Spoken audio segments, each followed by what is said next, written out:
The recent release of American hostage Dennis Coyle by the Taliban, following explicit warnings from the US hostage envoy Adam Boiler, reveals less about coercion alone and more about Taliban's calibrated pragmatism.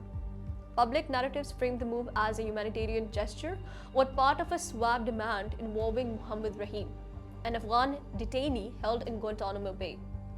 But beneath this lies a more transactional logic. The Taliban responded not to ideology, but to cost imposition and credible signaling. This is consistent with past patterns where hostage releases have been tied to negotiations, swaps, or strategic concessions rather than doctrinal rigidity. This episode challenges the dominant assumption that the Taliban are ideologically inflexible actors. In reality, their behavior reflects selective rigidity, symbolic firmness on sovereignty and legitimacy, but operational flexibility when regime survival is at stake. The implicit US threat linking Taliban leadership to the fate of adversaries in Iran or Venezuela introduced a personal risk dimension.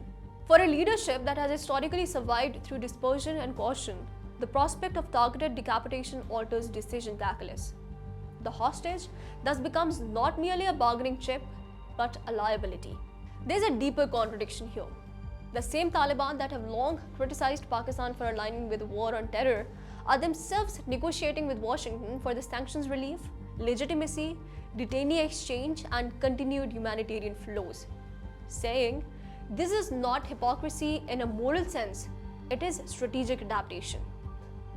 Their need for international aid, financial access, and political recognition forces engagement with the very system they ideologically contest.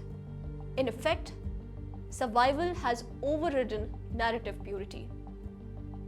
The Rahim dimension reinforces this transactionalism.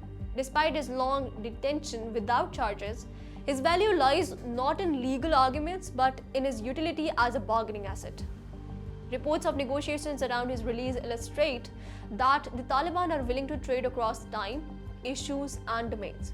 Hostages for detainees, security assurances for aid, and silence for recognition.